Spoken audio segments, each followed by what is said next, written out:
कई बार आपसी संबंध बेहतर होने की वजह से सामने वाला हमारे साथ बहुत कुछ गलत करता रहता है और हम उसे सहते रहते हैं। और एक समय ऐसा आता है कि ये सारी चीजें हमारी सहन शक्ति से बाहर चली जाती हैं।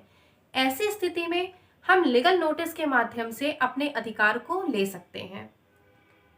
लीगल नोटिस, जब कभी आपको ऐसा लगता है कि सामने वाला जो है इंसान है वो आपके साथ बहुत कुछ गलत कर रहा है और आप चुपचाप उसकी बातों को सह रहे हैं, तो आप ऐसे वक्त में आप लीगल नोटिस भेज करके आप उसे ये चेतावनी दे सकते हैं कि वो आपकी बात माने। आइए जानते हैं कि लीगल नोटिस हम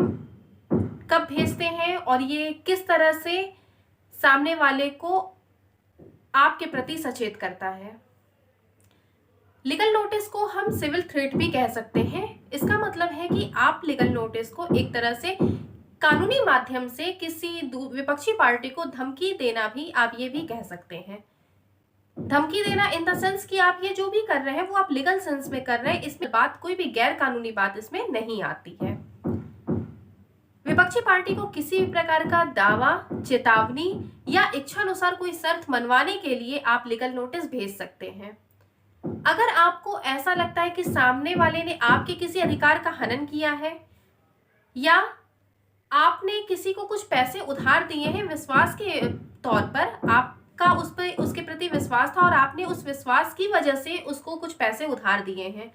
अब अगला जो विपक्षी पार्टी है वो मांगने पर आपको आपके पैसे वापस नहीं कर रहा है, तो ऐसी स्थिति में आप उसे लीगल नोटिस भेज सकते हैं और आप उसे ये चेतावनी दे सकते हैं कि इतने दिनों के अंदर अगर वो आपका पैसा वापस नहीं करता है तो आप कानूनी कार्यवाही करेंगे।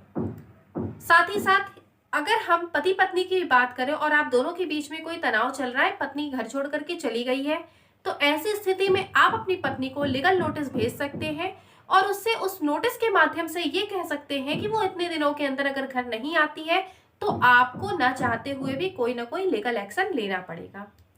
लीगल नोटिस जो होती है वो एक तरह की चेतावनी होती है, एक तरह का थ्रेट होता है जो कि आप विपक्षी पार्टी को देते हैं कि अगर आपकी बात नहीं मानी जाएगी तो आप कानूनी कार्यवाही कर सकते हैं। लीगल नोटिस भेजने का एक सबसे अच्छा इसका ये एक उद्देश्य है कि अगर आप लीगल नोटिस भेजते हैं तो आपको किसी भी तरह की कानूनी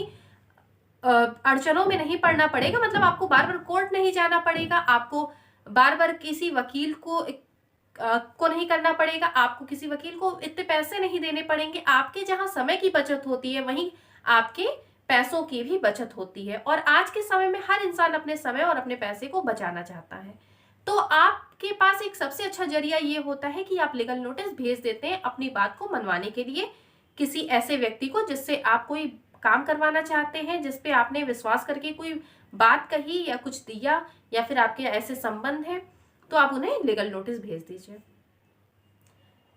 अब हम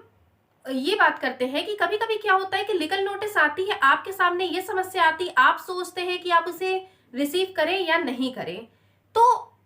आपके पास अगर कभी भी लीगल नोटिस आए तो आप उसे जरूर रिसीव करिए, क्योंकि इससे आपको पता चलेगा कि अगला पक्ष आपके खिलाफ किस तरह की कानूनी कार्यवाही करने वाला है, किस तरह की बातें हैं जो आपको फ्यूचर में फेस करनी पड़ेंगी। तो अगर आप उसे नहीं रिसीव करते हैं तो आपको उन बातों की जानकारी नहीं हो पाएगी। और एक बात और आपको यहाँ ये बता दें कि लीगल नोटिस अगर आप रिसीव नहीं करते हैं और ये जानकारी कोर्ट में हो जाती है कि आपने लीगल नोटिस को जान करके रिसीव नहीं किया है, तो ऐसी स्थिति में कोर्ट ये मान लेती है कि आपने नोटिस रिसीव कर ली है और आगे की जो कानूनी प्रक्रिया होती है उसको कोर्ट उसी तरह से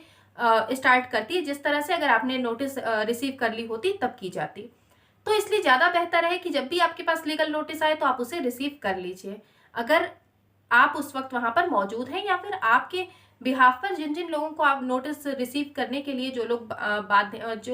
लोग भी वहां पर अवेलेबल हैं जो कर सकते हैं, तो उन्हें लीगल नोटिस को रिसीव कर लेना चाहिए। इस वीडियो के माध्यम से आपको ये बातें बता दी गई कि लीगल नोटिस आप कब भेज सकते हैं और इससे आपको क्या फायदा हो सकता है। उम्मीद करते हैं कि वीडियो में दी गई जानकारी आपको पसंद आई होगी। पसंद आई हो तो लाइक करना बिल्कुल मत भूलिएगा, कमेंट करिएगा और अगर चैनल पर नए होंगे तो सब्सक्राइब करना बिल्कुल मत भूलिएगा। इसके अलावा अगर आपको किसी भी टॉपिक पर वीडियो चाहिए तो आप उसे कमेंट बॉक्स में जरूर लिख दीजिए, आपको उस टॉपिक पर वीडियो बना करके दे दिया जाएगा। वीडियो को लास्ट तक देखने के लिए बहुत बहुत धन्यवाद।